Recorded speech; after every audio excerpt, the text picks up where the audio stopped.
Welcome back to the Horror Highway. I'll be your host, Horror Highway Omar, and today we're going to be doing the darkest Oklahoma iceberg. Well, one person kinda halfway suggested this one, while they were suggesting another state. I'm just working down the list of states that I remember seeing people have requested, and as you can see here on the iceberg, there's a decent amount of things within Oklahoma. The Sooner State is really full of some spooky stuff, and I don't want to hold up the video any longer, so let's just hop right into it. And don't forget to like, comment, and subscribe if you enjoyed the video.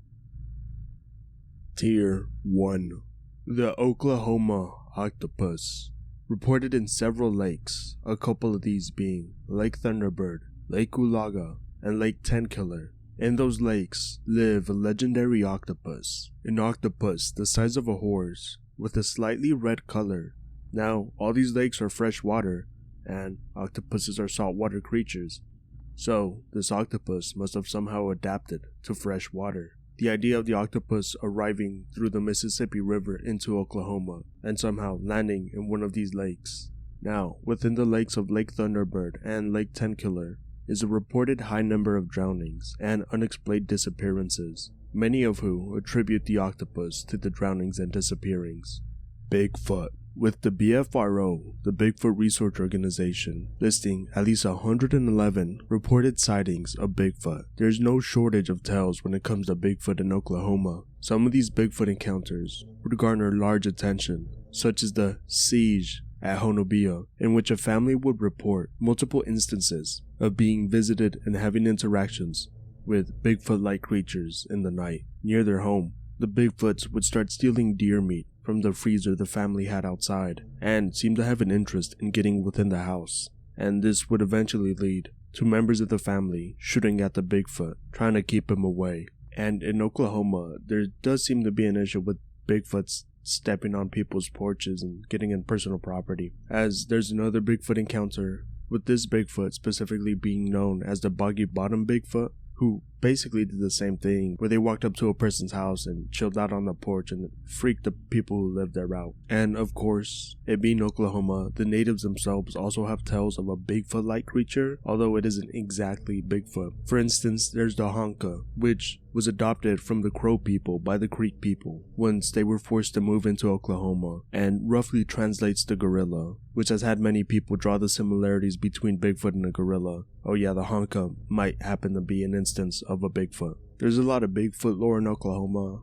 Honobia has its own Bigfoot festival, and you could even find museums for Bigfoot history and sightings within Oklahoma. It's a big part of the tourist culture in Oklahoma, so there's a lot regarding Bigfoot here, but I'll just keep it brief and leave it there. The Spooklight. If you watched my previous state iceberg, I mentioned the Joplin Spooklight, or also known as the Hornet Spooklight, as it was in the border of Oklahoma and Missouri. I did say I was going to mention it in both states. It's still the same thing. Along a 4-mile gravel road, within a specific area known as the Devil's Promenade, there's supposed high activity of the strange ball of light that is seen by many people. The light is said to be about the size of a basketball and has the characteristics of a ball of fire, and it was first seen by Native Americans who were taking the Trail of Tears in 1836. But the first official sighting would be in 1881 in a newspaper, which would title it the Ozark Spooklight. Of course, there's some theories, as I mentioned in the previous video, about the origin of the light, or what the light is, with many assuming it to be headlights from other cars, but sometimes that doesn't always line up with how people see the light move. There is a legend behind it from a Quapaw Indian tribe, in which a young couple were in love and wanted to get married, but the father of the lady refused to allow the marriage to go through because the man didn't have enough dowry. Married in secret, and once they were caught, they went running down that trail, in which they were being pursued by a band of warriors. Having no other choice, they joined their hands and leaped to their deaths just above the Spring River, and supposedly after that, that's when people first noticed the Spooklight appearing. There are a couple other myths about it too, such as a miner whose family was attacked by Native Americans and he went out looking for them at night, never came back, and supposedly his ghost haunts the area, still looking for his kids and wife. Or another of an Osage Native American chief who was decapitated, and supposedly the light is his ghost with a lantern still looking for his head. While there's a lot of legends and myths about the area, most people tend to agree that the lights are a form of electrical atmospheric charges which were created by a shifting electrical charge from rocks below the Earth's surface. The dwarves, / the Ninupuni, / the Nimirgar, / the Ninubuni. They've got a lot of names from a lot of different tribes, and they all refer to similar, like dwarf beings. And I know in itself dwarves and fairies aren't supposed to be that much different, just different civilizations' perspective on small magical creatures. But when doing research on this, specifically for the small beings in Oklahoma, the names of the creatures from other tribes were constantly being mixed up and all that, and it made it kind of hard to research. So I figured just split the thing up into two, with the neutral ones being the fairy people, which is kind of how they're all described in the articles I read, and then I'll split the inherently aggressive ones in the dwarf section, which is what I'm doing right now. And these guys were known as the knee-high demons, or the people eaters. They were essentially just knee-high dwarfs that actively attacked people. Again, not all of these are in Oklahoma, it's just they're all constantly referred to within the same group, so I figured I'd just mention them all. The ones that do seem to be within Oklahoma would be the Cheyennes, knee-high demons, and the Cherokee Nunnupi. Specifically on the Nunnupi, I saw it mentioned a lot within the Oklahoma subreddit. Again, I couldn't find too much info on these guys other than they're just small humans who pretty aggressive on sight and like to eat people. And of course, the small mentions I saw on the subreddit basically saying, yeah, avoid these things if you can. They're basically demons, and they'll just annoy the shit out of you and try to lead you to an early grave. The Abominable Chicken Man. The Kansas City Times would report on March 1st, 1971, of a strange gorilla hominid primate-like creature within El Reno, Oklahoma. The tale goes that the farmer was making his way to his chicken coop. That's when he noticed the door to his chicken coop had been ripped off its hinges and thrown onto the ground inside the chicken coop.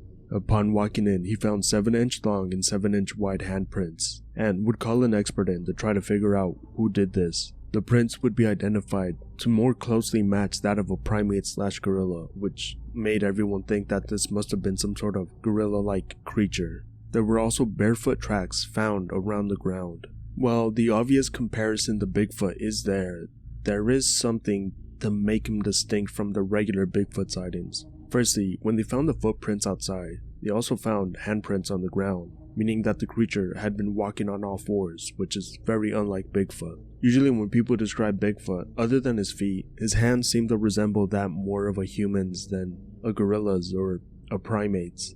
Not that there's too much of a distinction between our hands. For the Abominable Chicken Man, it was noted that the thumbprint seemed to curved into the hand. It did so much so that people assume the creature either had a deformed thumb or a hand injury. Thunderbird.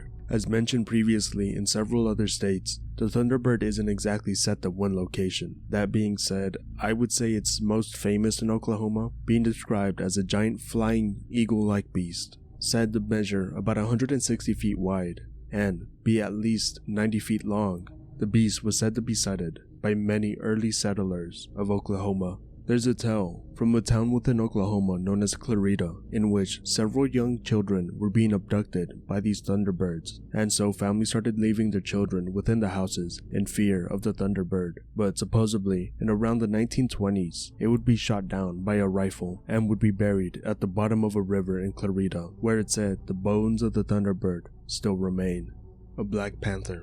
Now, tales of this creature exist in basically every forest/wooded area of Oklahoma. It's just a giant black cat. Now, obviously, Black Panthers do exist, they just don't exist within Oklahoma. And there's probably more cited recordings of a Black Panther than there are Bigfoot sightings in Oklahoma, I would bet. Because, if someone sees a giant black cat in the woods, they're not going to really think it's supernatural. And probably higher chance of seeing a cat covered in shadow and thinking that its fur might be black. Now, while the Oklahoma Wildlife Department might say there's no mountain lions in Oklahoma, there's mountain lions, cougars, pumas, whatever you want to call them, they're there, they exist within the state. One theory is that when people see them from a distance, obviously their fur is darker, possibly because of the area they're in. Maybe they're in the shadow of something, like a tree or whatever. So people assume that the mountain lion/cougar has dark fur, and it is a Black Panther. But that's just not the case, it's just a trick of the lighting. Another possible theory is that there's a melanistic cougar, which just means it has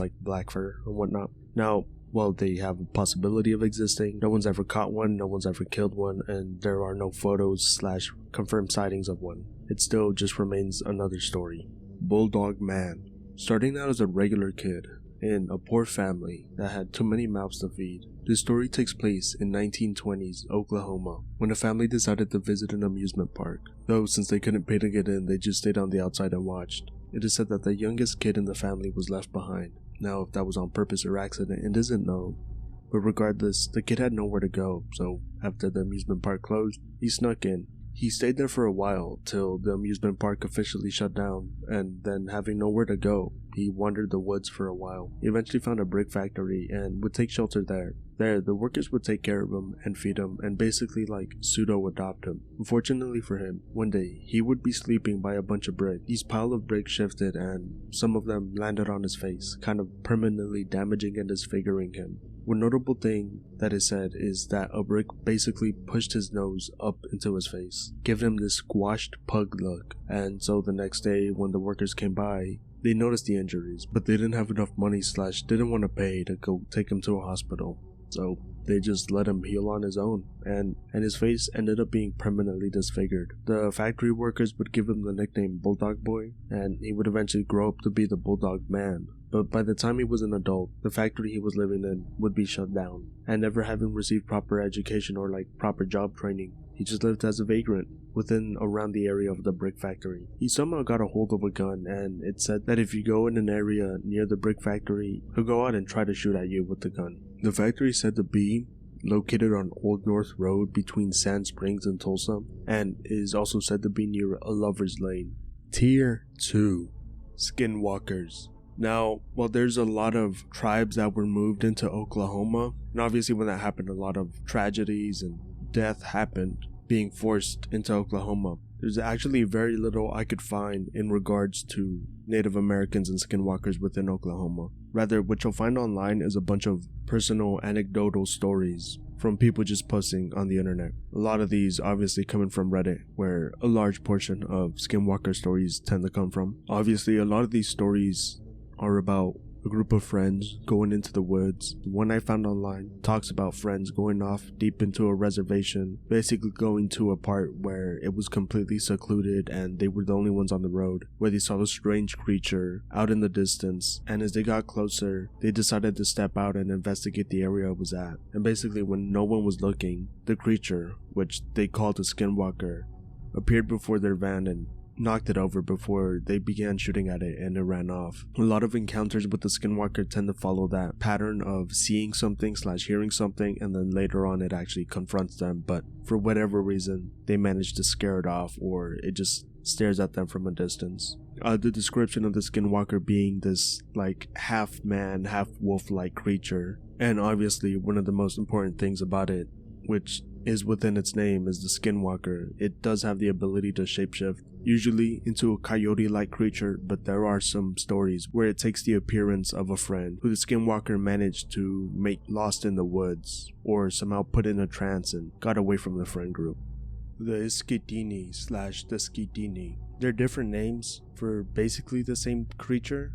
They have different names because it's different tribes who gave that name, but the lore remains the same on this creature. It being similar to the Skinwalker, in which it's a witch, quote unquote, which just means it has the ability to shapeshift, like the deer woman, which is also kind of considered a witch. Again, as I mentioned earlier, it has different names for different tribes. Ishkitini comes from the Choctaw people, while Skitkini comes from the Seminole people.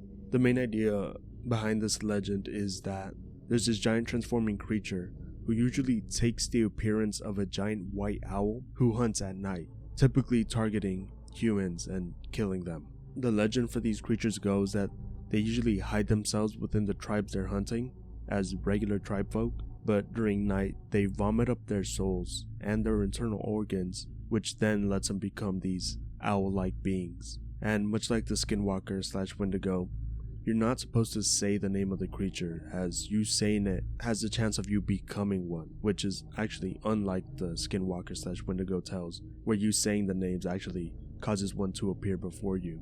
And though the creature typically takes the form of an owl, it's not the only form it can take. It's also said to typically take the form of wolf, coyote, and bear, but again, those aren't the only ones it's limited to.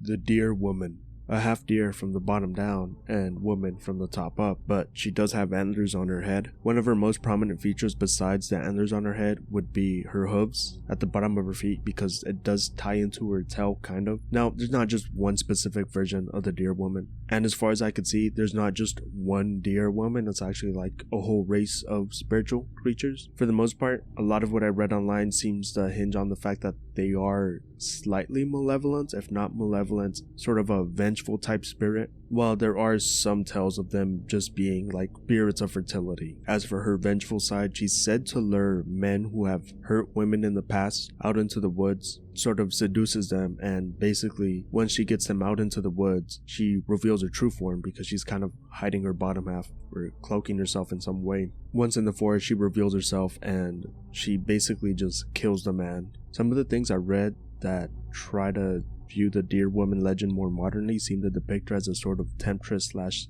like succubus type creature. For instance, there's this one story I read where a large group of Native Americans decide to kind of have a party. There's like a dance thing going on. Everyone's watching these women dance in a circle, and they all slowly notice there's like one beautiful woman out of all of them. And as the dancing is going, they have like their own drums going there like live, and all these women are getting outperformed by this one extremely beautiful woman, and the person telling the story notices that all the men seem to be like enticed by her and watching her closely, and slowly the circle gets smaller and smaller as the other women in the circle can't keep up with this woman dancing. That's when a man screams out, "Look at her feet," and another one runs up, lifts her dress up a bit, and they all notice that her bottom half is like just completely deer. The next part of the story is kind of wild. Supposedly the deer lady grabs this man's head, rips it off, throws it in the fire, and just begins feasting on the dude, and while everyone else is freaking out and making their way to their cars and trying to leave. According to the story, this wouldn't be the only victim. Not everyone would be able to make it to their car, and due to an accident that was caused by this freakout, a lot of people were kind of stuck in their car. So it was said in this tale that she at least killed 10 people. Eventually, a group of men surrounded the deer lady, started chanting at her and throwing medicine, which eventually caused her to freak out, jump over the men, and just run back into the woods. Monster. This one doesn't really have a name, and in reality, what I read this from was from an article from a family that was experiencing Bigfoot visits, but halfway through the Bigfoot story, they switch gears to another nearby encounter with some strange being, and it's nothing like a Bigfoot, so I thought I'd make an entry for it. So just southwest of the city of Cheyenne, Oklahoma, a rancher was out with cattle just making sure they weren't being attacked or poached or anything. There's coyotes in the area, so the rancher wanted to make sure, they weren't attacking his cattle. He was on the lookout when he noticed something strange. He describes it as bigger and broader than a dog, walking on all four legs, dark hair, slicked hair like a pig, and one of the strangest things was the fact that it seemed the creature didn't have a neck, rather its head sat on its shoulders. Said when he noticed the creature, it was on all fours, but it would eventually stand up on two legs, and it was only about a foot taller than a coyote, which would put it around like 4 to 5 feet tall. Basically, before the cattlemen saw the creature, they were honking their horn to get their cattle to go eat their food, and that's when they noticed that the creature was running away. But it didn't seem like it was scared, it was more just walking away because it heard the loud noise. The person who owned the cattle was with his son while this all happened, and they both watched the creature walk off into the woods. And strangely enough, 5 or 6 years before that encounter happened, which it happened in 1982, there was another tale of a strange encounter within the town of Cheyenne, in which a lady had her kitchen light on, and then she started hearing growling from some sort of animal. She turned the light off, went to another room, and then the creature went towards that room because the light was coming out of the window. She basically ignores the creature because it's not much of a concern for her. She's in her house, she feels safe. The next day she goes out and checks the side of her house, only to find tracks that seem to be dog tracks, but says that the footprints are about the size of a man's hand, and there were no claw marks at the end of the prints. And whatever the creature was had dug a hole near the house, seemingly trying to get under it. Oklahoma's Alligator Man. This one's very brief, but it's on the list of cryptids for Oklahoma. This comes from the newspaper The Oklahoma Man, which wrote about it in the 1920s, but the sighting originally took place in 1842. And it's about a man from Tahlequah who walked into a cave just out of curiosity, and while exploring, he found something strange. What he found was an extremely large person thing that had reptilian features, being described as having the head of an alligator and skin of equal texture. According to the tale, the man was spotted by the creature, who then quickly turned around and started chasing the man down. The man made his way out of the cave and managed to elude the creature. That being said, it was also reported that many people from the town that the man was from had saw the creature above ground now, running across a prairie near the town. This led to a group of people to form a posse to hunt the creature down, but after it was seen running through the prairie, no one ever saw it again. Fairies. There seems to be one mention of fairies within Oklahoma, and it's in regards to the Cherokee people, called the Yunwi, Tsundi. It said that when the Cherokee people were forced to move to Oklahoma, that these fairies/little people followed along, and that they specifically reside within one location in an area near Locust Grove. The legend of the fairies goes that one must be with an old Cherokee to actually be able to see one. And one tale of this is a white person and an old Cherokee were out fishing, when out of nowhere, a boulder was pushed towards them. Both the Native American and the white man turned around in time just to catch a glimpse of a fairy flying away. Some other interesting things about the Tsundi is the fact that when the Cherokee were forced to walk upon the Trail of Tears, it is said that the fairies gave them an everlasting fire and helped them travel the terrain to Oklahoma, and how back in North Carolina, where the Cherokee were originally from, if you got lost out in the woods, if you were respectful to the fairies, they would help you escape. But of course, if you were disrespectful and bad, they would just lead you to an early grave. I should also mention here that the Choctaw have their own kind of variants of a fairy, called the Kwanokashas, and there's even kind of the story of an old Choctaw healer who had one help him heal people and stuff. But the same thing still applies, where like you basically have to be respectful, understanding, and acknowledge the beings for them not to harm you, otherwise they're hostile towards you. And the Kwanokashas were said to only be able to be seen by medicine men, and that everyone else would just see glowing lights around the medicine men. Tier 3, 1973 domed UFO. On February 14th, a plane on the way to Dallas, coming from St. Louis, was over McAllister, Oklahoma. This DC-8 cargo airliner was just flying when the co-pilot noticed something around the right wing. About 5,000 feet away from it, another craft was keeping pace with the plane. The only thing that seemed strange about it was the light coming from the plane, which was amber. Then, seemingly out of nowhere, the plane flew straight up, made a sharp turn, and began to get closer to the plane, stopping at about 300 yards away, just slightly above it. This is when they got a good look at the craft, a disc-shaped object that was silvery, with a transparent dome on the top. After this, the pilot would turn on the weather radar to make sure what they were seeing was actually there, and the radar would pick up the object. As soon as the radar pinged the object seemed to respond, flying straight into the air and making a bunch of strange movements, finally deciding to go below the plane, where the pilots noticed through the transparent dome 3 shadowy figures. Eventually though, the plane would fly in front of them, and eventually out of sight. UFO Flap of 1977. This flap would last for 2 years, ending in 1979, and according to the article I found, reporting on this was most active in the Pawhuska area. These, of course, usually happening late into the night. One of the only stories I could find from this supposed flap comes from the same article talking about it, in which a mom and her 8-year-old son on July 4th, 1977 saw a UFO, and later when reporting it would end up drawing the same thing, leading many to believe that they didn't just make up the story and actually did see a UFO in the night sky. 1965 UFO.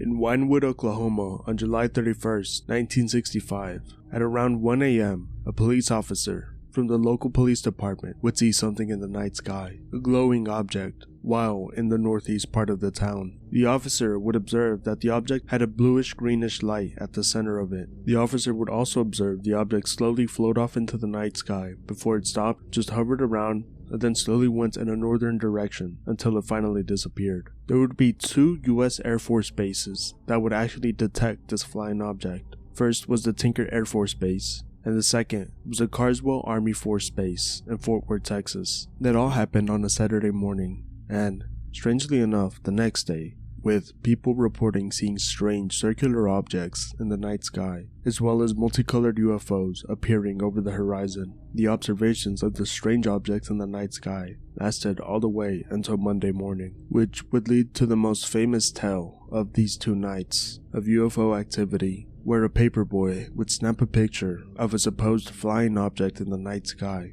known as the Tulsa UFO photo. Though a big issue with the photograph is, obviously, its quality was pretty low, and many have argued that it's not even a picture of a UFO, but might have in fact been a Spartus rotating color wheel Christmas tree light, which it kinda does look like one. That would basically be it for Oklahoma, but other states would see strange UFOs in the night sky around the same time and a little bit after. Some of those states being Kansas, New Mexico, Colorado, Nebraska, Wyoming, and Texas.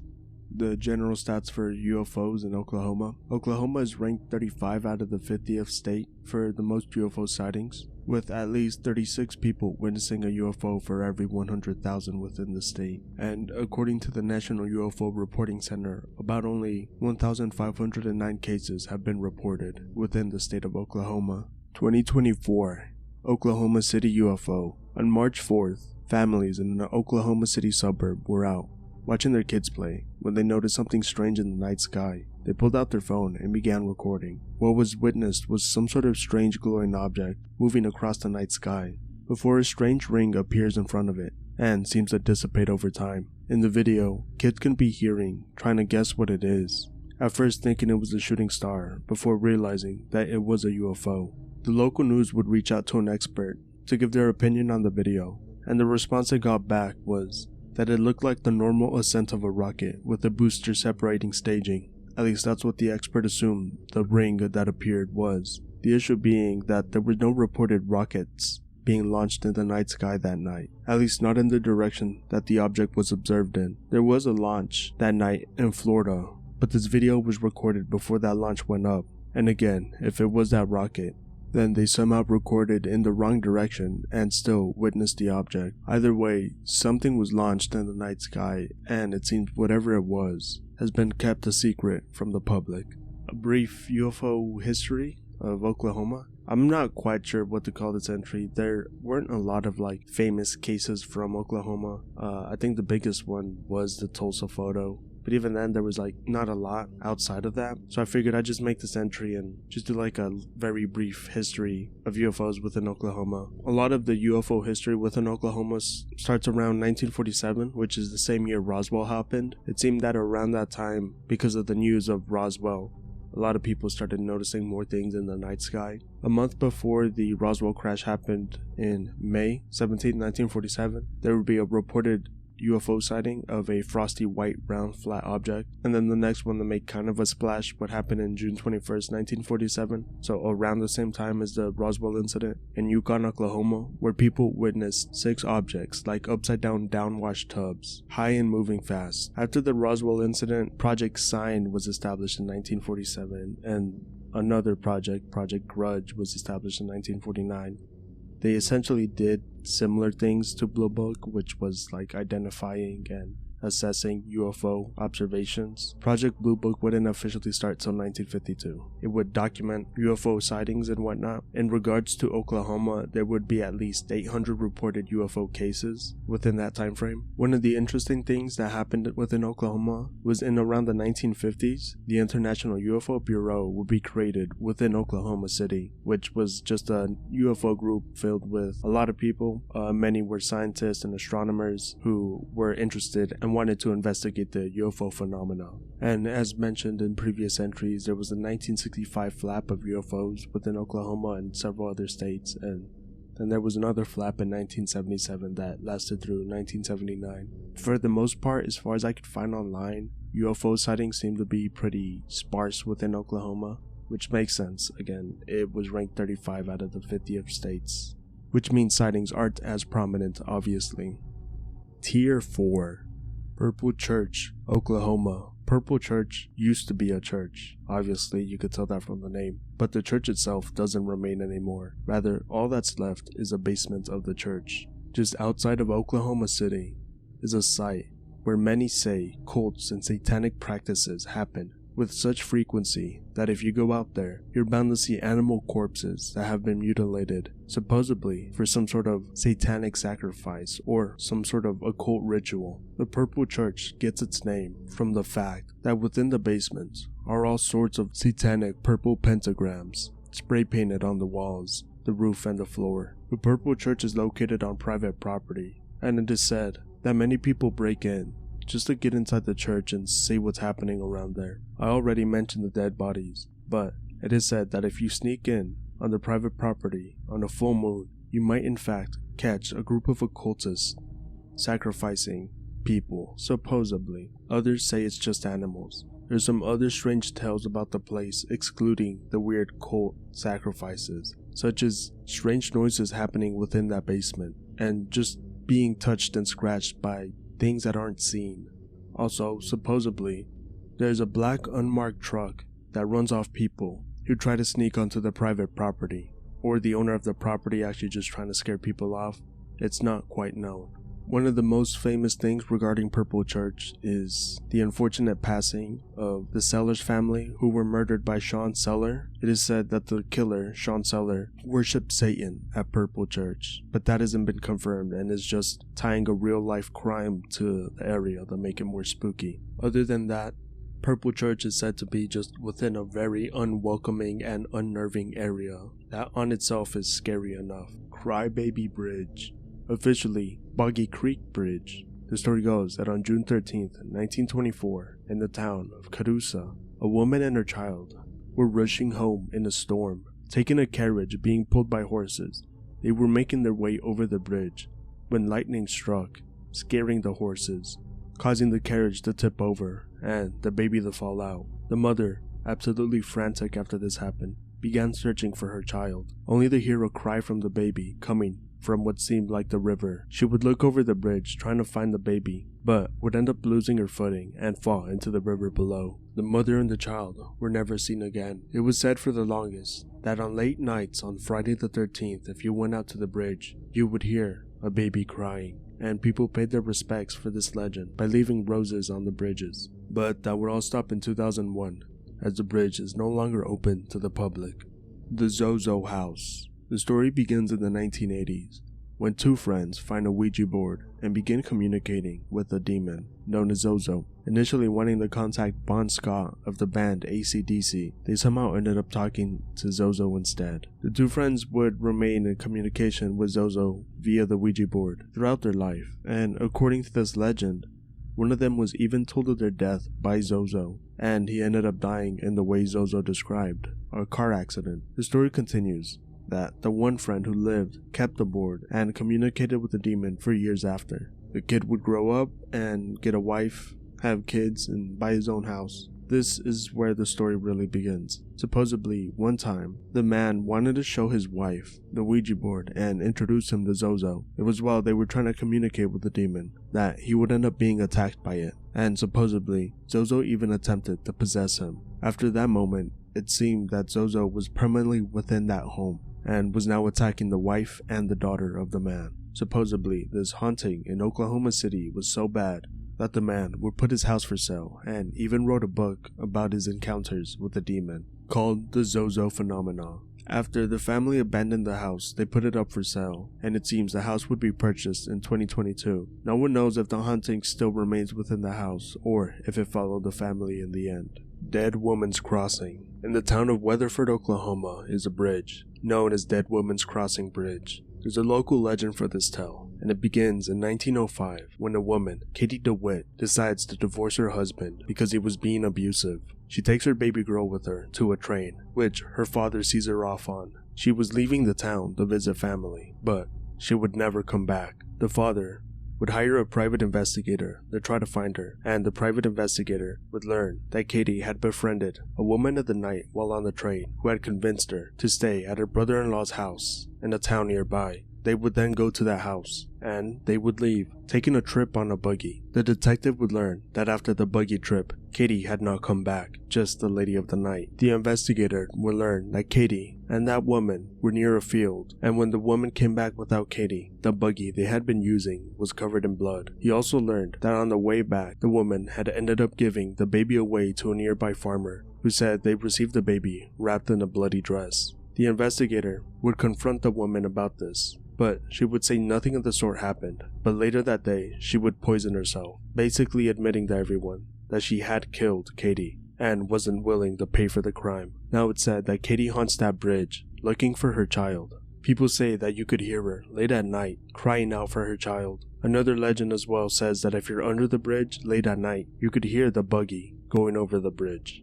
The Brady Theater. In Tulsa, Oklahoma, the theater is said to be haunted by the ghost of an opera singer, Enrico Caruso, who performed in the theater just shortly before he died in 1921. Some of the things he's said to do is to make strange sounds and make people uncomfortable, to turn lights off and on by themselves, and cause equipment failures just before concerts/events. There are two other supposed hauntings, but less information is known about them. One is of a worker who fell off a ladder and died in an accident within the theater, and the other was of a stagehand who hung himself in the theater as well. But less is known about that specific event, if it did happen. There have been several paranormal investigations by different paranormal groups with regards to this theater, and they all mainly came away with the same conclusion, that this place was definitely haunted by Enrico Caruso. Shaman's Portal, Oklahoma. Near the town of Beaver is Beaver Dunes Park, in the panhandle of Oklahoma. Within that park there's a sandy and duny area known as Shaman's Portal, which has quite a history within the state of Oklahoma. One of the earliest and strangest mentions of Shaman's Portal dates back to 1541, when Spanish conquistador Francisco Vázquez de Coronado were trying to pass through the area. He sent a team of explorers to pass through. 3 of those men would disappear. Supposedly, while there, Francisco saw some strange things, such as glowing green orbs of light flying in the distance. It is said that all 3 men that disappeared in a flash of glowing green light. Some suggest that maybe the area they were in was an Indian burial ground, and that it's haunted, and that's why the conquistadors were made to disappear, while others think it might have been UFOs in the night sky abducting people. To further that claim, there's more supposed tales of the government coming to Beaver Dunes Park and digging through the sand looking for supposed crashed UFOs. It's said that if you visit Beaver Dunes Park and specifically go to Shaman's Portal, to be careful, because even to this day, supposedly, people are vanishing into the strange lights. The Hex House. In Tulsa, Oklahoma, there's a parking lot built above a rumored basement that belonged to the Hex House. The history of this house is horrifying, and it is said that the basement that supposedly exists under the parking lot is haunted from what happened there, despite the fact that no one directly died from the things that happened within the Hex House. Anyways, let's get into the history of the house. Owned by Carol Ann Smith, she lived in a duplex with 2 other women, and for the most part, strange things didn't seem to happen too often, but there were quite some odd things happening around the house, with neighbors seeing Carol Ann digging a grave in her backyard late at night, and other times neighbors could have sworn that they heard screaming coming from the house.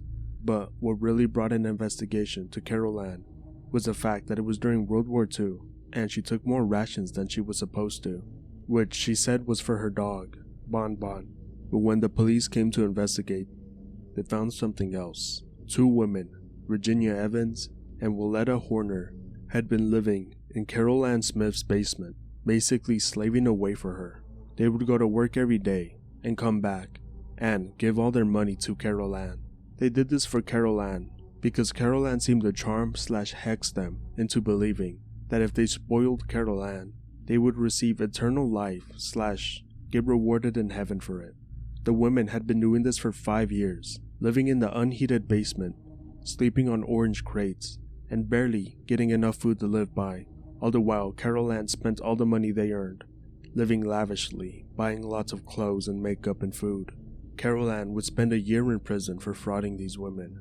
But that wasn't the only strange things that happened around Carol Ann. For instance, her father committed suicide, but it was considered under suspicious circumstances, and everything her father left behind went to Carol Ann. There was also the case of her nurse, who was seen running from her house, before being hit by a car and dying. She had a life insurance policy, and the payout was to Carol Ann. Even more strange was the fact that an investigator that was investigating the death of her father and the maid ended up dying, though if that's actually connected to Carol Ann, that's not really known. As I said previously, she spent a year in prison, but after that, she disappeared, and no one really knows what happened to her. The house would remain abandoned, and in 1975, it would be destroyed, and now the area where it resided is now a parking lot.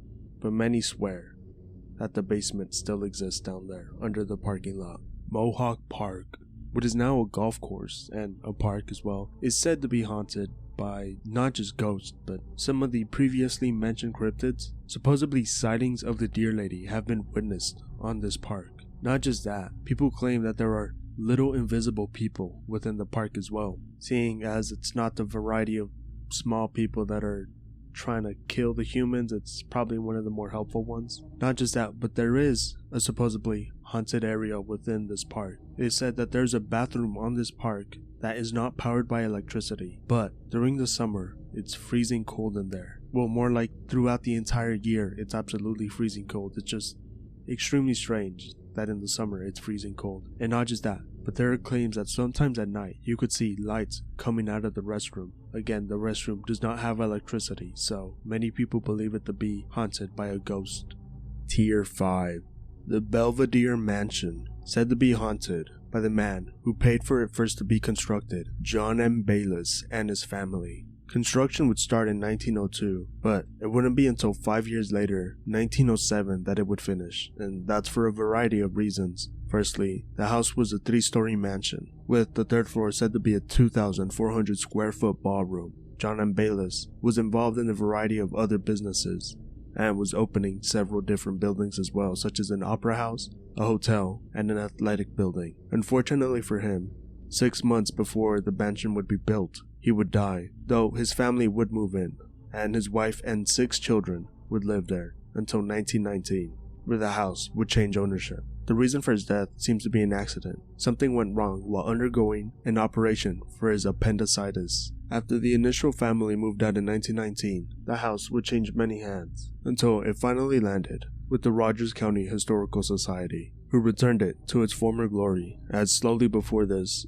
the mansion had been left to deteriorate. Supposedly, around the time of the restoration is when people started to notice strange noises, sightings of shadowy figures, hot and cold spots, and, most importantly, people were saying they were being touched by invisible forces. Many paranormal groups have gone and have said that the house is haunted. Psychics were hired to investigate the house, and they claim that John Bayless resides within the house, and he's not the only ghost. Supposedly, when the house was turned into apartments for a short time, one of the tenants who lived in the apartments hung herself, and she said to also haunt the house. Veterans Lake. Within the city of Sulphur, Oklahoma, is a 67-acre lake that is said to be Oklahoma's most haunted lake. The reason for this haunting is said to be 2 different accidents, both involving the lake. One is of a child and his mom, who were at the lake, and is said to have drowned within the lake. The mother of the child, distraught for losing her child, came back to the lake, searching all night for the child, and in the night would manage to drown in the lake. It is said that her and the child haunt the lake, and that late at night, if you're in the lake, they'll drag you down below the water and drown you. Not just that, but that you could see them sometimes too, appearing as floating apparitions above the water, or just seeing the reflection of them within the lake's water. The other incident supposedly also involves this tale, where one time a woman was out on the lake when she heard a woman's wail asking for her child. When the woman went to go help the other pleading woman, she would be drowned, and she is also said to haunt the lake. Cain's Ballroom, within Tulsa, Oklahoma, is a venue first built in 1924 that till this day still operates, and is said to be haunted by many different beings. There are 2 famous and distinct apparitions that have occurred within Cain's Ballroom. One is of a man all dressed up in a cowboy outfit who's said to have walked up to the concession stand and asked for 10-cent popcorn, and after being told they don't sell that, walking away and slowly vanishing. The other is said to be a woman in a flowing ball gown who's just seen walking around before disappearing herself as well. Some other phenomena is strange noises coming from nowhere, mainly the voices and sounds of people. Some say that sometimes you'll hear people talking when no one's around. Other times, giggling will be heard, and in the backstage restroom, the sounds of moaning and crying can be heard. When paranormal investigative groups have come, EVPs have been recorded as well. And as always, when it comes to haunted houses, the presence of reported golden hotspots are frequent. Despite the hauntings happening within the ballroom, it still operates till this day and is usually filled with musicians and performers playing music. Bird Creek School, within the town of Pawhuska, Oklahoma, there is a long abandoned school that is rumored to be haunted. Built in the 1930s, it would only run for about 30 years before closing in the 1960s and being a community center for a short time before just fully being abandoned. There doesn't seem to be some sort of origin to the haunting, rather, it's just the vibe and aura of the school itself has been described as creepy and unnerving, almost like the school doesn't want you to be in it, which isn't helped by the fact that it's on private property, so you're probably not supposed to be in there unless you have express permission. One of the rumors regarding the school is that if you walk in, write your name on a blackboard with chalk, exit the school, and come back to the room you wrote your name in, the name will be erased. And this is one of the things many people say is guaranteed to happen and is proof of the paranormal activity within the school. There have been many paranormal investigative teams that come to the school. One is even said to have caught an EVP of a ghost, while others claim of shadowy figures stalking them within the school, as well as other forms of apparitions appearing before them.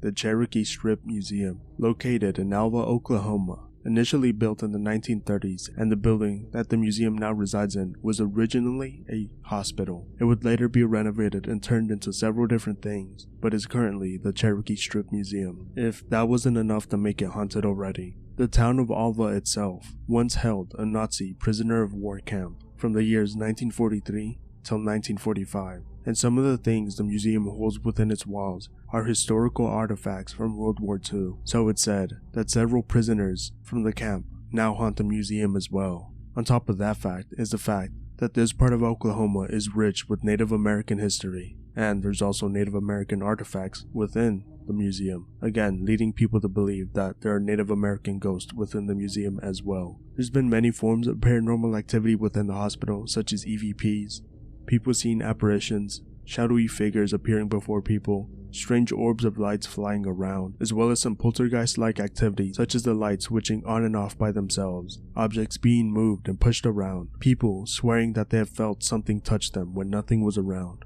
and the sounds of disembodied voices as well as screaming are some of the reasons people believe the Cherokee Strip Museum is haunted. The Blanchard Cemetery. In the small town of Blanchard, Oklahoma, is a cemetery that was established in 1917, said to be haunted by those who were buried there. There's a couple tales of famous apparitions that appear within the cemetery. One is of a man in a trench coat who can be seen as the sun is setting between two different trees. It is believed that he was the first caretaker to the cemetery, and that he's watching from these trees because behind him is the area where the first caretaker paid for plots for him and his family to rest. And the theory is that he's protecting him and his family so that they could rest peacefully in the afterlife. The second story is of a young girl who can be seen walking through the cemetery. It is believed she was a girl who left her home for some unknown reason late into the night on a very rainy day. No one knows how, but she ended up in the river, and her body wouldn't be found till 2 days later after she had drowned. It said she could be seen running in between stone markers, as well as sometimes hearing her cry. The last apparition is of a blue, strange glowing orb that is said to haunt a specific area of the cemetery. Section 2. No one has any idea what this light might be, but some say it haunts a spot over family plots, and guess it might be a lost long soul who didn't manage to make it to the afterlife with the rest of their family. The Bluebell Saloon. Within the town of Guthrie, Oklahoma, a building stands, one that used to be a former restaurant that is said to be haunted. This building having its origins at the very beginning of the town of Guthrie, where in only a short few years after the town had been established, in 1901, the Bluebell Saloon would open, and would be a bordello ran by Madam Miss Lizzie. It was during that specific time frame where a gambling room was ran on the second floor, and women were hired as prostitutes for the bordello, that a lot of the supposed hauntings nowadays come from, with people claiming to see Madam Lizzie and two of her right-hand women, Claudia and Estelle, haunting the building, though the first Blue Belle Saloon only ran for 6 years, closing down in 1907 when Oklahoma officially became a state, and with it brought laws of prohibition, forcing the Blue Belle Saloon to be closed. After that, it would change many hands and go by many different names, becoming different types of businesses over the years. It wouldn't be until 1977 that the Blue Belle Saloon would come back, but this time just as a restaurant. Before the Blue Belle Saloon came back, many things had happened within the town of Guthrie, such as shootouts and jailbreaks, which many say contribute to the haunting of the Blue Belle Saloon. Some of the paranormal activity recounted about the Blue Belle Saloon is the apparition of shadow people, lights swaying on their own, and in one story, the former owner of the restaurant told the ghost to stop playing with the light or they would have to pay, and the light stopped swinging. Some other activity are strange sounds, such as EVPs being picked up, thumping along the walls, and just the sound of movement coming from dark rooms that are all by themselves. The Skirvin Hotel. Within Oklahoma City, one of the fanciest hotels there is, the Skirvin Hotel is said to be haunted. Not just by any kind of regular guest either. There have been multiple NBA players who said they've had paranormal experiences within the hotel. Built in 1910, it was paid for by W.B. Skirvin. Officially opening in 1911, the hotel would see massive business and would be extremely successful. Not just that, but during the Prohibition era in Oklahoma, it would also serve as a place for bootleggers to sell alcohol. A lot of the paranormal activity reported seems to be doors opening and closing by themselves. But there is one ghost within this hotel that is pretty infamous, and that is Elfie. No one knows if that's the real name of the person who lived, but that's the nickname given to the ghost. The ghost is said to have been a maid that worked in the hotel, and that Skirvin had an affair with. It was said when Skirvin found out she was pregnant, she was forcefully locked in a room on the top floor of the hotel and was not allowed to leave, as Skirvin was scared that his reputation would be ruined. She soon found out that she was pregnant, but even after that, Skirvin refused to let her leave the room, and so, it supposedly said, finally losing her mind, she grabbed her child and herself and leapt from one of the windows on the top floor, jumping to their death. She said to haunt the hotel. It said sometimes men alone in their own hotel room will be propositioned by a woman's voice when no one else is in the room. Other times people say they see a ghost of a naked woman. And lastly, there's even a tale of one man claiming that he was sexually assaulted by the ghost of Elfie. Stone Lion Inn.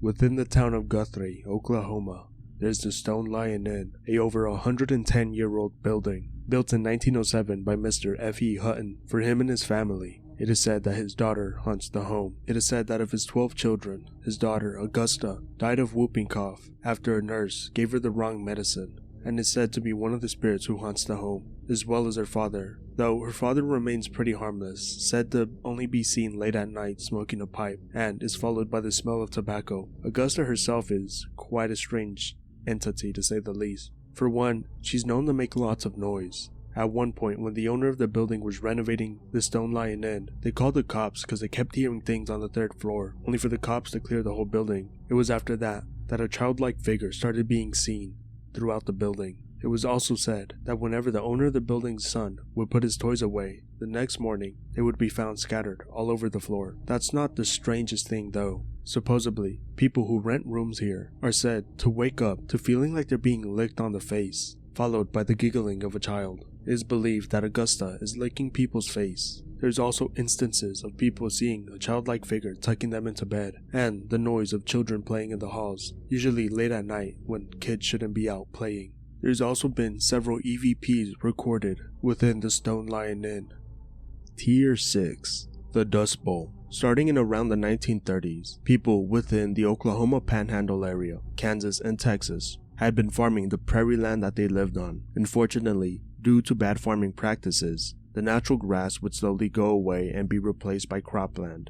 This cropland would not replenish the land, causing the dirt to dry up, which would slowly turn the land into a desert. This would lead to the Dust Bowl, which would get extremely bad in 1936 when a once in 100-year heat wave would hit, absolutely decimating all that lived within the Dust Bowl of Oklahoma. During this time, dust storms had been hitting the Panhandle area, some of the worst occurring between 1935 and 1936. There was a really bad one in May 1934 that managed to reach all the way to New York City. There was another one that made it all the way to Washington, D.C., but by far the worst would be Black Sunday on April 14th, 1935. Several things would be caused by this dust storm, such as dust pneumonia, which was a sickness in which your lungs got filled with sand, and essentially your life would be cut short because of this. On that specific day, Black Sunday, it would be called that because the dust storm was so bad that it blocked out the sun entirely, midday, making it look like it was night. It's estimated that the Dust Bowl killed around 7,000 people and would leave 2 million homeless, and many of the people who were suffering in the Dust Bowl were those who were still trying to recover from the Great Depression. 2015 Oklahoma flood. In the May of 2015 in Oklahoma, a tremendous wet season and extraordinary amount of rainfall would eventually lead to flooding throughout the state, with the entire state at least seeing 200% greater than normal rainfall. Though it just wasn't Oklahoma that saw this extraordinary amount of rainfall, as parts of Texas were also hit by this. What made the flooding more devastating is that for the 4 years previous to this sudden wet season, Texas and Oklahoma were in a drought, so a lot of the land was very dry, which would contribute to mudslides and whatnot. Lots of roads and bridges would be submerged underwater, and the flooding would cause billions of dollars in damages. While looking online to see if there were any casualties for the flood, from what I saw online, there seemed to be 3 to 4 casualties within Oklahoma. There never was exactly like a straight up answer. The Moore/Newcastle EF5 tornado. On May 20th, 2013, around 2:56 p.m., in around the Newcastle, Oklahoma area, a EF4 tornado would land and slowly make its way towards Moore, Oklahoma. On its way there, it would hit several buildings, some of which were elementary schools. The Plaza Towers Elementary and the Briarwood Elementary would be hit by this tornado. By the time it had hit these elementary schools, it had been upgraded from an EF4 to an EF5 tornado, meaning its winds were reaching about 200 to around 210 miles per hour. This tornado would last for a total of about an hour, devastating the town of Moore. As previously mentioned, it ran into 2 different elementary schools. Thankfully, when it hit the Briarwood Elementary, no one would be hurt, but at the Plaza Towers Elementary, several staff of the school and children would have their life taken away by the tornado. In total, 24 lives would be lost to this disaster, with the tornado traveling a total of about 14 miles and destroying nearly 300 homes in its path. 1999 Tornado Outbreak. This specifically refers to May 3rd through May 4th in 1999, in which the state of Oklahoma, Kansas, and Texas would see at least 8 supercell storms, which would cause at least 70 tornadoes observed in the area. Within Oklahoma, several counties would be hit, such as Dover, Shawnee, Perry, Bridge Creek, Moore, and Oklahoma City. This would be the largest outbreak of tornadoes ever recorded within the state. Within Oklahoma, the total amount of deaths because of this tornado was around 40, and at least 675 people were injured. The total amount of destruction caused by these tornadoes was estimated to be $1.2 billion. Aerlex fireworks plant explosion. On June 25th, 1985, the Aerlex firework plant would have an unfortunate accident that would lead to an explosion within the factory. Now, there isn't an exact known cause for what caused the accident. What's guessed is that 2 workers were being careless, unloading barrels of firework ingredients, and that somehow led to the explosion. This explosion would lever the factory and would cause 21 workers to die and 5 to be injured, and was considered the deadliest disaster in Oklahoma in the 1980s. In the aftermath of the explosion, a deputy sheriff would describe the smoke trail left behind by the explosion as a mushroom cloud, saying it looked like an atomic bomb. The Woodward Tornado. Part of the Woodward Tornadic system, which actually began in the Texas Panhandle, this tornado would strike Oklahoma on April 9th, 1947, and was part of at least 6 different tornadoes, most of which started in Texas and some of which made it all the way to Kansas. Specifically, the one that would hit Woodward, the Woodward Tornado, began in Canadian Texas and slowly started moving northeast. The tornado would travel about 100 miles before ending in Woods County, Oklahoma. The tornado was estimated to be as wide as 1.8 miles and was a F5 on the Fujita scale. And even before the tornado hit Oklahoma, it would already claim at least 69 lives in Texas. When it first landed in Oklahoma, it managed to avoid most towns, but despite that, it would still cause fatalities before hitting Woodward, with at least 8 people being killed by it and 42 being injured. But when it struck Woodward, that is when the real tragedy happened. Now, this was before the Tornado Watch/Tornado Warning system was implemented. Because of this event, that system would actually be implemented in 1953. So a lot of people in the town weren't prepared for the tornado when it struck. It would hit the town at around 8:42 and was said to destroy at least 1,000 homes, cause over 100 city blocks worth of destruction, and killed at least 107 people within the town of Woodward and injuring about 1,000. As mentioned previously, the tornado made its way through Woodward and would make it to around Wood County before slowly dissipating. In total, 116 people would lose their lives within the state of Oklahoma because of this tornado. Within Oklahoma, the cost of the total property damage was at least $8,022,750. The Bab Switch Fire. Christmas Eve 1924, at the Bab Switch School, an unfortunate accident of a Santa Claus actor knocking over a candle, which set a tree on fire to one of the deadliest fires within Oklahoma. This unfortunate accident would quickly catch a tree on fire, which would soon catch the building on fire. As the building is described as being old, it's assumed that's the reason that the building caught on fire so quickly. To make things worse, windows had steel netting in front of them in order to prevent burglaries and vandalism.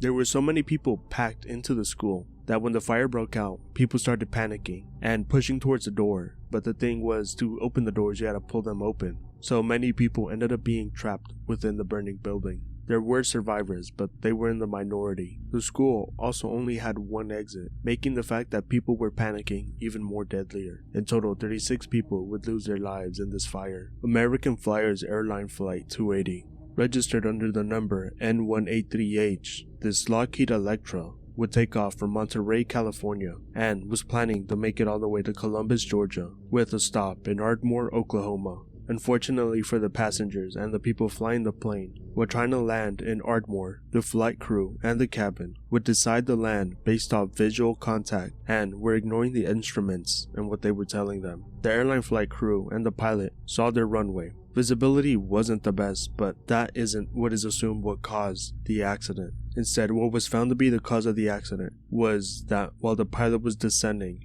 to land on the runway, he would unfortunately suffer to a coronary insufficiency. It turns out that the pilot had a history of cardiovascular disease and diabetes mellitus, which were both medical conditions that disqualified him for a first-class medical certificate, which if he didn't have, wouldn't have made him a pilot, meaning he falsified his medical certificate. And due to this, the plane would crash, killing all 5 crew members and 75 passengers, of the total 93.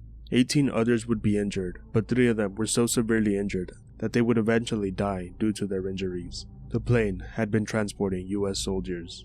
Tier 7. Pitcher lead contamination. In the northern eastern part of Oklahoma is the town of Pitcher, near the states of Kansas and Missouri. In the early 1900s, a large deposit of zinc and lead was found between the 3 states. Specifically within Pitcher, Oklahoma, one of the most productive lead mining operations would begin in around 1917. Even in this early time, people noticed that people from Pitcher, Oklahoma, as compared to the other people in Oklahoma, had higher rates of lung cancer and tuberculosis and liver failure, but many people didn't see it as that strange. And around the 1960s, the mining operation would stop. That being said, in the process of lead and zinc mining, the byproduct, called chat, was just left around the town. Now, the people at the time didn't know the dangers that this chat would cause, so they let their kids ride around near chat piles, and other people throughout their days would just walking all around the town near these chat piles. In around 1979, the EPA and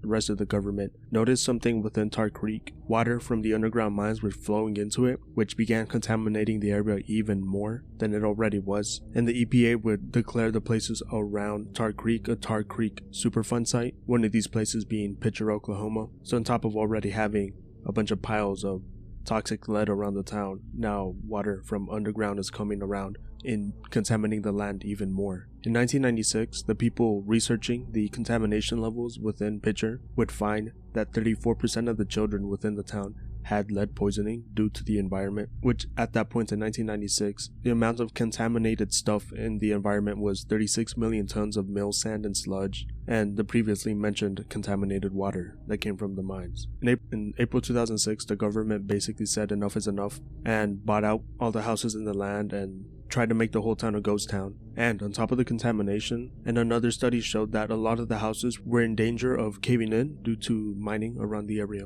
Again, the government bought out all the land, helped everyone move out. That being said, not everyone left. There was one guy who stayed until 2015 when he died, just running his business and whatnot. The EPA would call Pitcher, Oklahoma one of the most toxic places in America ever, and is considered one of the top 10 worst man-made environmental disasters in all of America. Cutthroat Gap Massacre. During 1833, in spring, the Kiowa tribe would have an encampment near the Washita River. That's when they noticed that they weren't the only tribe in the area, and that the Osage were fast approaching. In response to this, the Kiowa encampment split off into 3 different groups and went 3 different directions. Unfortunately for one of the groups, they would be trailed by the Osage. The following Osage would catch up to the Kiowa, and the Osage caught up with one of the groups at Otter Creek and began massacring the group, cutting the heads off several people and putting them in brass buckets. To the Kiowa, this tragedy would become known as the summer they cut off their heads. Several Kiowa were also imprisoned, as well as horses, and a sacred medicine bottle known as the Taimi was stolen. This is one of the rare instances when I talk about a battle and it doesn't involve the Americans slaughtering a whole group of people. So I found that pretty interesting. Speaking of that, funnily enough, it would be the Americans who brokered the peace treaty between the Osage and the Kiowa, with the Osage eventually returning the Taimi in 1835, and peace being officially established in 1837. The Tonkawa Massacre. This occurred during the Civil War on April 24th, 1862, and the fact that it happened during the Civil War is kind of important. You see, the Tonkawa people had been relocated from Texas to what is now modern-day Oklahoma in around the area of Anadarko in Caddo County. Now, the tribe itself had always been not seen in the best light by other tribes around it. They were rumored to be cannibals. The tribe just kind of had a bad reputation around it. Now, for whatever reason, the tribe aligned itself with the Confederacy during the Civil War. Now, the other tribes around it, already not having a good relationship with that tribe, would side with the Union. And on April 23, 1862, several members of the Delaware, Shawnee, and Osage tribe were part of a Union force and would attack the Tonkawa camp. The tribe wasn't too large, only being around 367 people when the massacre occurred, and during the attack, 150 Tonkawa people would be killed. After the Civil War ended, the Tonkawa tribe would resettle in Texas. The Battle of Washita, also known as the Washita Massacre, was part of a campaign in 1868 against the Southern Arapaho, Southern Cheyenne, and several other natives from the US. It happened in modern-day Roger Mills County, Oklahoma, and this campaign was 3 different U.S. Army cavalry and infantry troops, one from Bascom, New Mexico, one from Leon, Colorado, and one from Fort Dodge, Kansas, came down to, at the time it wasn't Oklahoma, it was still like native territory. Specifically for the Battle of Wichita, it follows the people who left Fort Dodge from Kansas. This was the 7th Cavalry led by Lieutenant Colonel George A. Custer. Lieutenant George A. Custer's 7th Cavalry were in Oklahoma, and they were having trouble looking for native camps and whatnot due to a snowstorm, but one of the 7th detachments would eventually pick up on a trail, and this would lead to midnight November 27, 1868. After following some Osage scouts, the 7th and Custer would find a Cheyenne encampment. This encampment belonged to Peace Chief Black Kettle and had around 250 Cheyenne. Now, one thing to note, the campaign against the natives started because natives were raiding American settlements, but this specific encampment seemed to just have been making its way towards a larger native encampment in order to remain safe. As far as I could find online, they didn't seem to be raiding. Instead, they were just like kind of defending themselves. I could be wrong about that, and if I am, please let me know in the comments. But literally 7 days before this massacre on November 20th, 1868, they had made their way through another fort, and they were just there looking for protection and supplies, and the guy in charge of the fort, Brevet Major General William B. Hazen, even told the Cheyenne people and Black Kettle to be careful because the military were out for natives. Anyways, back to November 27th. Just before the attack was about to go off, the soldiers would be spotted from the people in the camp, and as soon as they were, the attack began.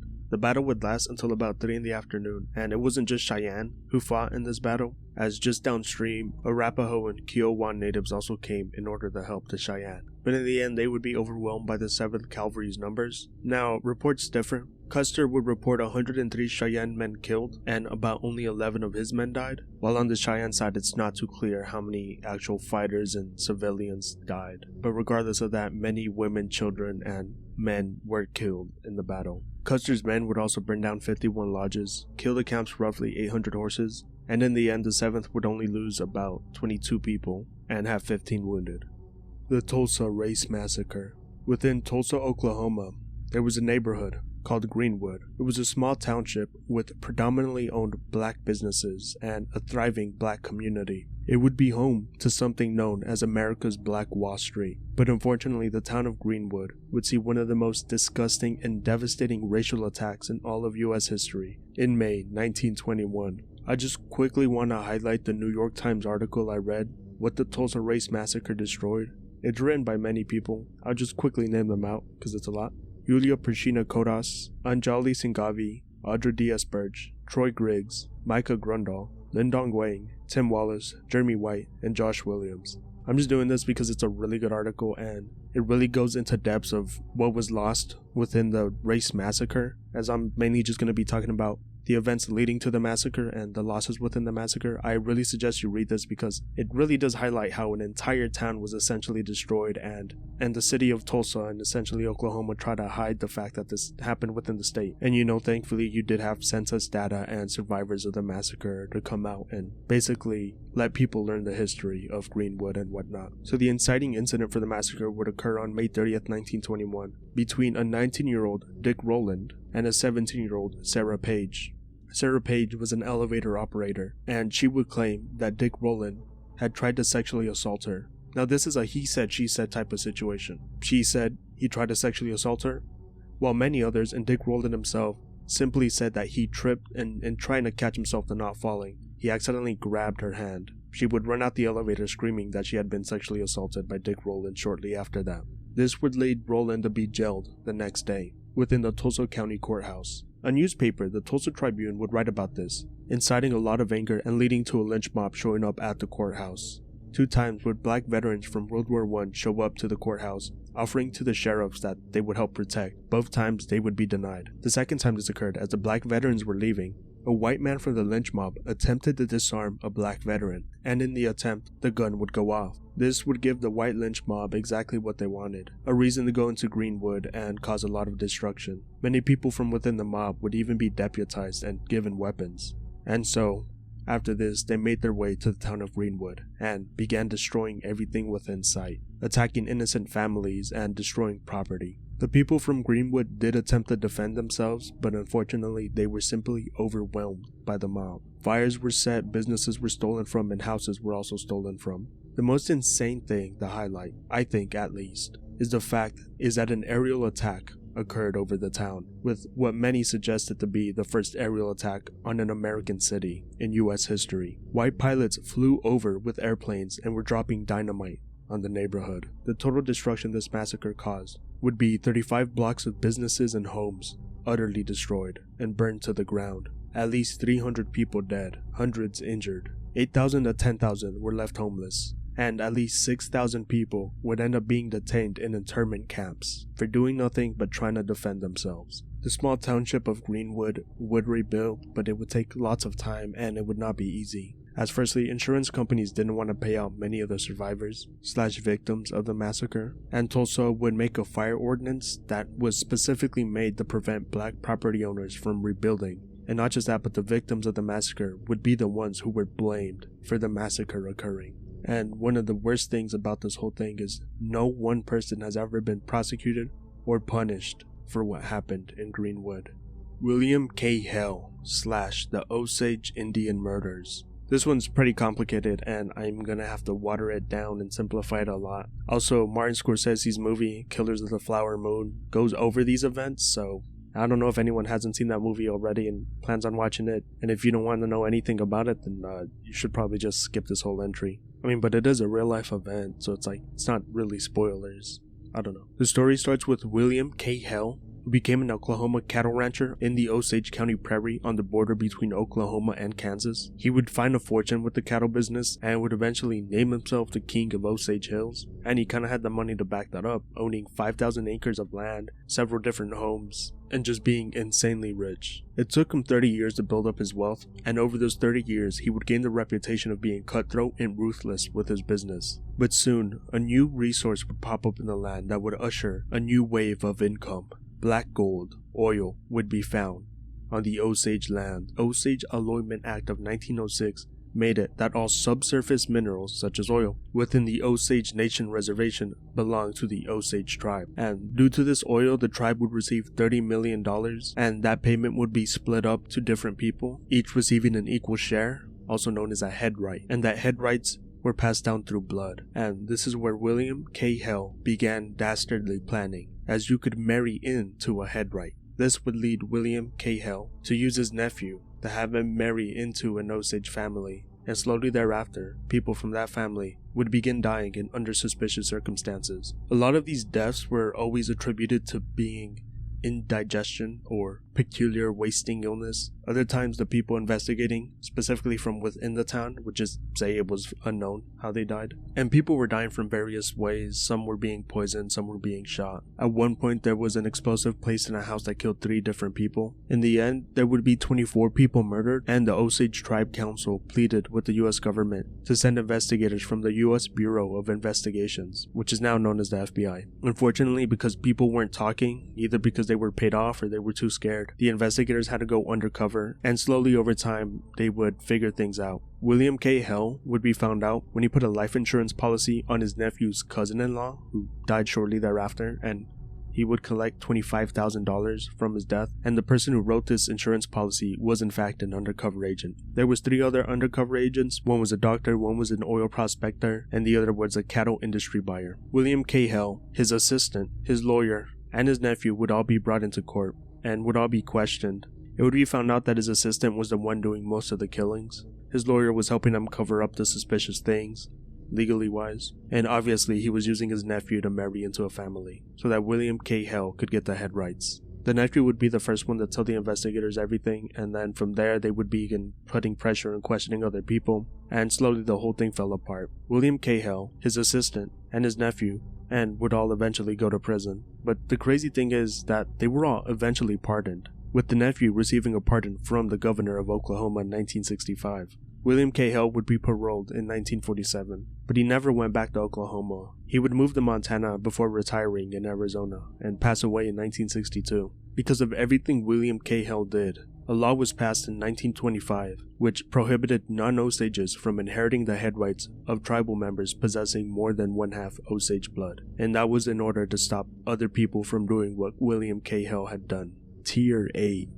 The Bigfoot Murders. Now, this isn't in reference to someone killing Bigfoot or Bigfoot killing someone, rather it just tangentially involves Bigfoot. What happened was, in the Potomac County area in Oklahoma, on the South Canadian River, 2 friends were noodling, Larry Sanders and Jimmy Knighton. Knighton was arms deep in the river, noodling, when Sanders believed he saw 3 figures down by the river. He believed these 3 figures to be Big Feet / Sasquatches. For some reason, Larry Sanders got it into his head that his friend, Jimmy Knighton, had summoned this beast. And again, for some strange reason, Sanders believed that he was about to be sacrificed by Knighton to these Sasquatches. In what I assumed was some sort of panic, Larry Sanders began strangling his friend, Jimmy Knighton, and eventually killed him. This occurred on July 9th, 2022. The police would find Jimmy Knighton's body the next day. Larry Sanders went home after killing Jimmy Knighton and had a deal with his son, as Larry Sanders' daughter was dating Jimmy Knighton's son. All he told Knighton's son was that his dad was not returning.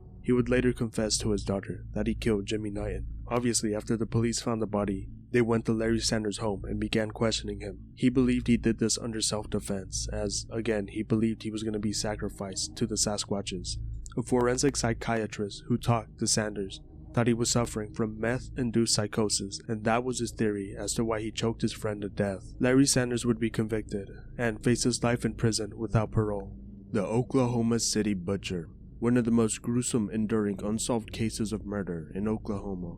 This would all start on April 1st, 1976, an April Fool's Day. 3 oil workers for a drilling site were waiting for their boss to come and tell them what to do. The boss never came, so they went around exploring. They would find an abandoned house and were intrigued by it. At first trying the front door, finding it locked, they would go around and find their way in. The men looked through the house, didn't find much, till they found a popcorn bucket. Now, one of the men had a garden hoe with him, and he ended up hitting the popcorn bucket with the garden hoe. What rolled out was a head. At first, the 3 men thought it was a dog head because it was so severely mutilated. but later they realized it was a human head, and so they called the police. The police, thinking that this was an April Fool's prank, didn't really take it seriously, but they would come down, and that's when the police realized a murder happened. Police would find body parts strewn around the house, and would gather them together and take them. It would be found that the woman was a Native American, approximately 18 to 22 years old, though her identity would not be found. This was because the hands were separated from the victim and were not found with the body.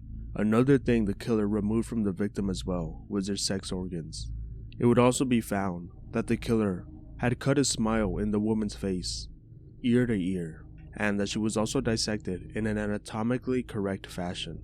3 years later, in a half-mile area from the house, another victim would be found, this time by a dog that was with a group of kids. The dog went off sniffing for something and ended up coming back to the kids with a severed human head. The police quickly came and started investigating the area and finding body parts in different blocks of the city, cut in the same fashion as the first victim. Except this time, the police did have a hand and a pelvis with them. But unfortunately, this did not help them in initially identifying the victim. That was on April 19, 1979. 6 days later, on April 25th, the police would announce the name of the victim, Belle Killen. As police had only found parts of the victim, more and more body parts would end up being found later, and at certain points it seemed that the killer was placing them in areas that the press had been, sort of playing with the police. About 7 years later, in 1986, March 6, another victim would be found, this time placed behind a house near an alleyway. The victim was found in the same way. The body had been cut up into several different parts, and the body parts were placed within a mile area of where the first victim was found. Just 6 days later, in 1986, the head of the victim would be found. The only reason was because it was placed in a garbage bin, and the garbage bin was then set on fire. The police got there in time to recover the body part, but half of the face had been burned off. The police would identify the victim as 22-year-old Tina Marisa Sanders. The police would realize that all three victims had something in common. They were all of Native American ancestry, homeless, and possibly sex workers. The killer also took and kept the sex organs from all three victims. With how the bodies were dissected, the police were beginning to believe that the killer had some sort of medical knowledge and might have possibly been a surgeon or a physician. But later that idea would be disproven, and in fact it was shown that the way the bodies were dismembered was extremely crude and was just done with the right equipment. The FBI would be called down to help, and a criminal profile based on the victims was created. And the FBI guessed that the killer was some sort of recluse who deeply hated women. The next breakthrough for the case was in 1993, where the first victim would finally be identified as 17-year-old Kathy Lynn Shackelford, who had run away from her home. There would be many possible suspects for who ended up murdering this woman, one of which was Henry Lee Lucas, but later investigations would prove that he had nothing to do with them and again was just lying. Which, if you don't know, that was his whole thing. He was in prison, he was sentenced to be killed, and he would confess to killing someone, so they would investigate and push back his execution. And he also enjoyed the enjoyment he got out of telling the police he killed someone. Another was Perry Lee Killian, the brother of the second victim, Arlie Killian. He was the one most suspected of the crime after the second victim's body was found, but later, when he was held in jail and body parts were still being placed outside and being found, police quickly realized he wasn't the killer, because the way they saw it, there was no possible way he was still in jail breaking out, going to a place where he presumably stored the severed body parts and then took some and then ended up placing them in the neighborhood where they were being found. And the last one would be Roderick Webster.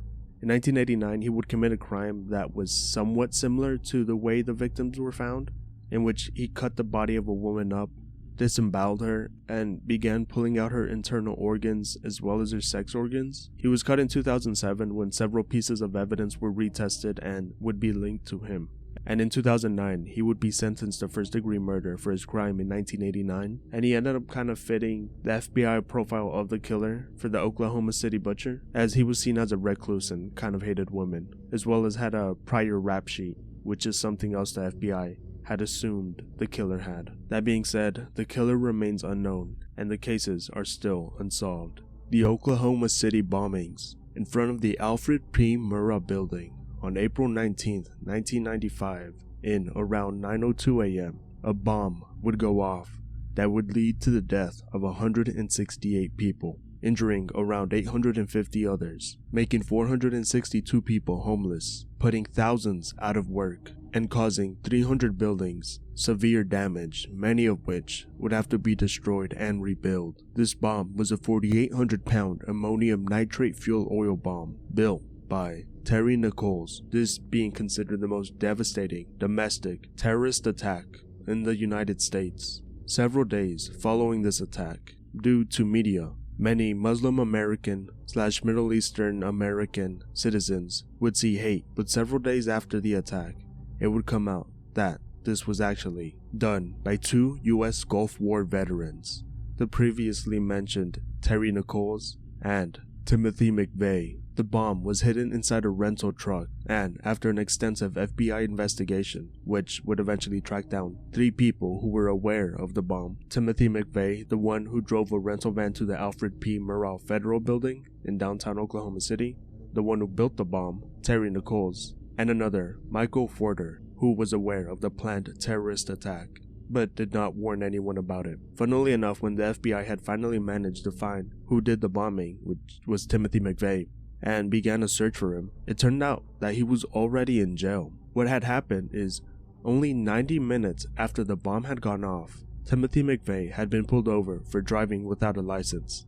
While he was being pulled over, the police officer had noticed that he had a concealed weapon, and so he was arrested. So by the time the FBI was looking for him, he was already behind bars. The reason for this bombings was Terry McVeigh's extremist anti-government views, which had grown after the way the government had handled Ruby Ridge and Waco. Speaking of which, Terry McVeigh was at the Waco standoff and was handing anti-government literature to people who were witnessing the whole event. After Terry McVeigh would be found by the FBI, he would be indicted in the U.S. District Court for the Western District of Oklahoma on August 10, 1995. He would be found guilty of all charges against him, which were conspiracy to use a weapon of mass destruction, use of weapon of mass destruction, destruction by explosive, and several first-degree accounts of murder, which would give him the death sentence, and he would be executed on June 11, 2001. With the one who built the bomb, Terry Nichols, being found guilty of conspiracy and manslaughter, and would be sentenced to life in prison with no chance of parole, while the third man, who was aware of everything, Michael J. Forder, would be sentenced to 12 years in prison.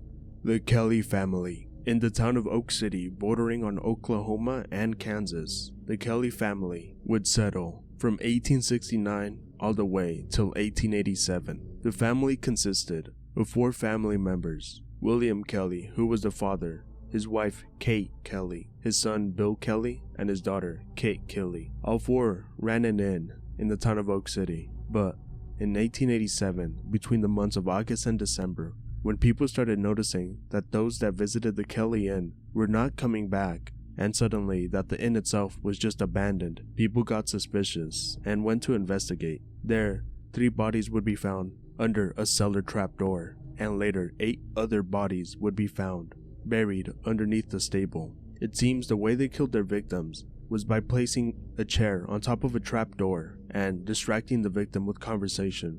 Then the trapdoor would be opened, making the victim fall to their death. If the fall didn't kill them, they would later come by with an axe and strike them in the head, finally finishing off the victim. And this is how most people were found, with strikes from the axe found in the victims' heads. When people found the victims, a posse was formed, and later the Kellys would be found. They were found in Texas, making their way to New Mexico. When confronted in Texas, the wife would end up falling off her horse and breaking her neck. In the midst of all of this, the father, William, would make his escape, but his daughter and son, Billy and Kit, were caught by the men and would be hung nearby in a tree. 3 hours later, the father would be found and would also be hanged. Before dying, he would confess to killing 9 men and 2 women. And if this possibly sounds familiar to you, it's because Kansas had its own murder family that also ran an inn called the Bloody Benders. Joseph Paul Franklin, born April 30th, 1950. He's a serial killer who traveled basically all of the United States, visiting at least 11 states and committing some sort of crime within them. He grew up in a poor and abusive household, which would lead him to eventually find comfort in white supremacy and would start identifying with Nazi ideals and even joining part of the Ku Klux Klan. Joseph Paul Franklin was not the name Joseph was born with. His name was actually James Clayton Vaughn Jr. He would simply change his name in supposed honor of Paul Joseph Goebbels and Benjamin Franklin. And Paul Joseph Goebbels was a German Nazi politician, if you didn't know. The motive for most of Joseph Paul Franklin's crimes has always been to cause a race war, and he would typically target mixed race couples or Jews and black people, trying to kill them. As I mentioned previously, he visited many states. He was a drifter. He didn't stay in one specific area for long. And in his time traveling the United States, he would have at least 8 convicted and confirmed killings, with a suspected 21. And this was from a span of 1977 to 1980. He committed a lot of crime, and because of that, I'm just going to talk about what he did in Oklahoma. But if you are interested in the other crimes he committed, they're going to be in the description where I put all the sources for where I get the information. On April 21st, 1979, while in Oklahoma City, Joseph Paul Franklin would end up killing an interracial couple for the simple reason that the couple was interracial. After several more crimes in the 1980s while traveling through Kentucky, he would be pulled over by the police. In the middle of his interrogation, he would flee from it, but the police had gotten something. In his car, he was illegally transporting a firearm. That firearm would be linked to sniper killings he had committed previously.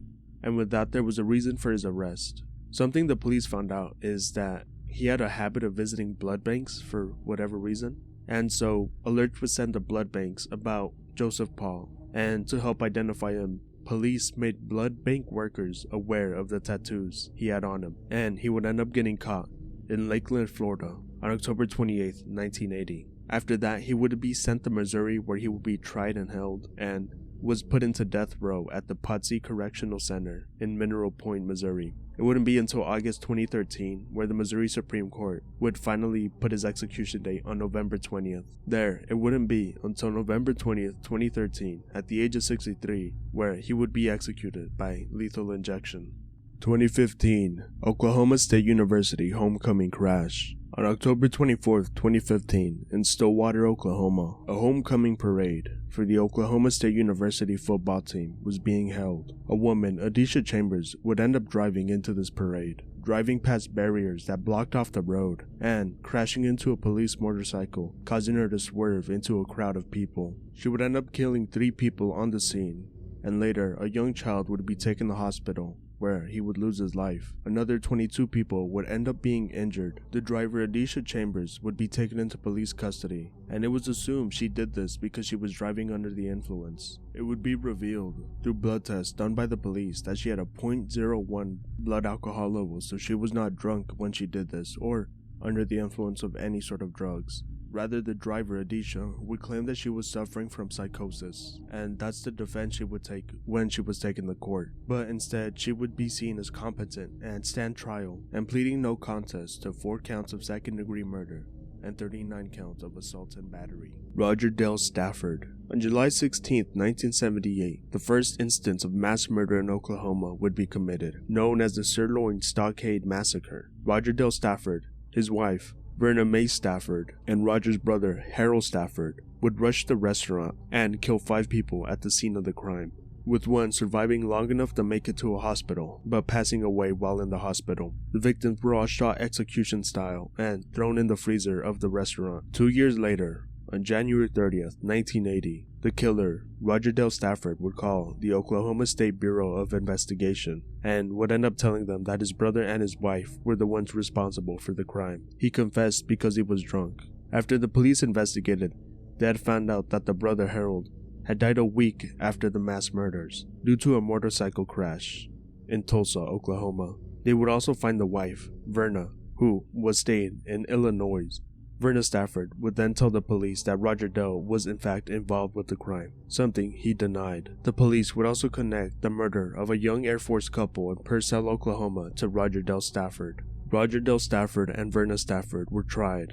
Verna would receive life in prison, and Roger would be sentenced to death and would be executed in 1995. The Girl Scout murders.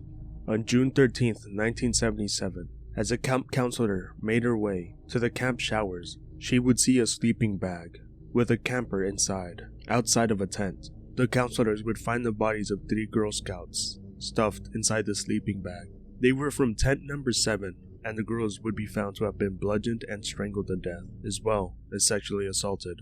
Quickly, the police would be called, and the area would be investigated. The police would go looking for clues, and there they would find a red flashlight. It was covered in a garbage bag, and it was taped to the flashlight. Also, the batteries of the flashlight were stuffed with newspaper so it wouldn't rattle when it moved. Later, police would find a cave. Inside the cave, they would find a roll of tape. It was obviously the tape that was used to tape the garbage bag to the flashlight. Within the cave, there were photographs that were tied to a man, Jean Leroy Hart, who would become the prime suspect for the murders of these 3 girls. Jean Leroy Hart was a prison escapee. Just a year before the crimes went down, he was in prison for the kidnapping and sexual assault of 2 pregnant women. He would escape from jail just a year before the murders happened, and was suspected to be in the area when they happened. After 10 months of searching, he would eventually be found and be arrested on April 6, 1978. He would be tried for the murders, but on March 1979, the jury would find him not guilty. In June of that year, while in a prison exercise yard, he would die of a heart attack. The murders are still unsolved to this day, and many do believe Jean Leroy Hart to be the killer. But there are others who argue for his innocence and say that there are actually other potential suspects. Though DNA evidence doesn't 100% place Jean Leroy Hart as the perpetrator of these crimes, most DNA evidence done on the stuff found leans towards the favor of Jean Leroy Hart being the one who committed the crime. I also just want to note some strange things about the case. In April 1977, 2 months before the murders actually happened, a counselor had her cabin broken into and completely turned over. Inside her cabin, she found a now empty box of donuts with a note. The note said, "We are on a mission to kill 3 girls in tent 1. Now, as I mentioned previously, the girls were in tent 7, but this is still kind of weird considering what happened soon. Another strange thing, in the cave where they found the photographs and the tape, there was also something really strange written on the cave walls in that cave. A sentence that went as follows: "The killer was here. Bye bye fools. 77-6-17.